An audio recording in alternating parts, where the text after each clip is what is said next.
క్రీస్తునాథుని యందు ప్రియ సహోదరి సహోదరులారా, ఈనాడు తల్లి తిరుసభ ఒక గొప్ప మహోన్నతుని పండుగను జరుపుకుంటూ ఉన్నది. భారతావనిలో క్రీస్తుని సువార్తను బోధించటంలో ఆయన ఎంతో శ్రమించి ఉన్నారు. ఆయన మరెవరో కాదు, పునీత ఫ్రాన్సిస్ శౌరి వారు. ఈరోజు మనం పునీత ఫ్రాన్సిస్ శౌరి వారి పండుగను జరుపుకుంటూ ఉన్నాం. ముందుగా మీ అందరికీ పునీత ఫ్రాన్సిస్ శౌరి వారి పండుగ శుభాకాంక్షలు. క్రీస్తుని సేవలో ప్రజ్వరిల్లిన క్రీస్తుని ప్రతిరూపమే పునీత ఫ్రాన్సిస్ శౌరి వారు. ఆయన జీవితం ఒక పూల పాన్పు కాదు, ఆయన జీవితం మహోన్నతం. ఆయన జీవితం ఏ విధంగా మహోన్నతమైనది అంటే, క్రీస్తు సువార్తను ప్రకటించటంలో ఎన్నో సమస్యలను ఎదుర్కొన్నాడు. ఆకలి దప్పికలను చవిచూచాడు. వచ్చే ప్రతి ఒక్క సమస్యకి దేవుని నామమందు ఎదురెళ్ళి నిలబడి విజయవంతుడై నిలిచాడు. ప్రియ సహోదరి సహోదరులారా, ఆ గొప్ప పునీతుని పవిత్ర అవశేషాలు ఇంకా మన భారతావనిలోనే ఉండటం నిజంగా మన అదృష్టం.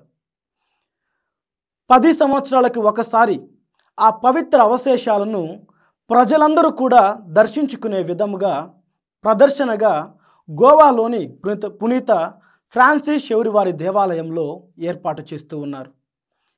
ముఖ్యంగా ఈ సంవత్సరం ఆ పవిత్ర అవశేషాలను ప్రదర్శనగా ఏర్పాటు చేస్తూ ప్రతి ఒక్క విశ్వాసి ఆ మహోన్నతుని పవిత్ర అవశేషాలను దర్శించుకునే విధంగా ఏర్పాటు చేయటం జరిగింది.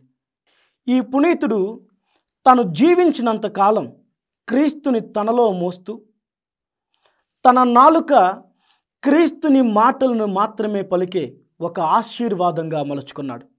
అంతేకాదు, ఈ భారతావనిలో క్రీస్తుని ఛాయలు నేటికి ఉన్నాయి అంటే అందులో పునీత శౌరి వారి కష్టం ఎంతో దాగి ఉన్నది.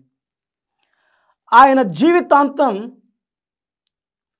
కోరుకున్న ఒకే ఒక సిద్ధాంతం ఏంటి అంటే, ఈనాటి మొదటి పట్టణంలో మనం చూస్తూ ఉన్నాం.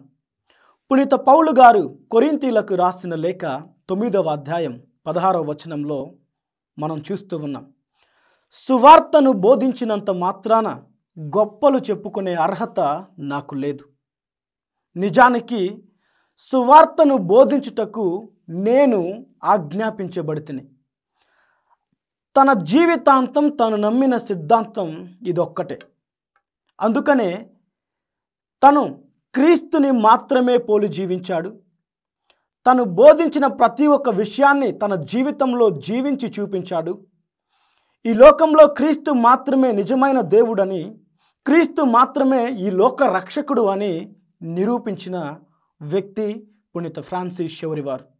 అందుకనే ఆయన సువార్తను బోధించే ప్రతి ఒక్కరికి పాలక పునీతుడిగా తిరుసభ ద్వారా నియమించబడ్డాడు. ఆ గొప్ప పునీతుని పండుగను జరుపుకుంటున్న మనం, ఆ గొప్ప పునీతుని స్మరణను జరుపుకుంటున్న మనం ఆయన నుంచి నేర్చుకోవాల్సిన అంశాలు ఏంటి అంటే, క్రీస్తుని పోలి జీవించటం, క్రీస్తుని వాక్కును మన హృదయంలో మోయటం, క్రీస్తుని గురించి మన జీవితాల ద్వారా ఇతరులకు బోధించటం. ఇటువంటి గొప్ప లక్షణాలను మనలో అలవర్చుకొని పునీత ఫ్రాన్సిస్ శౌరి వారి మధ్యస్థ ప్రార్థనను అర్థిస్తూ మన కుటుంబములు ఆశీర్వదించబడాలి అని, మన జీవితములు దేవుని వెలుగులో ఉండాలి అని కోరుకుందాం. ఆమెన్.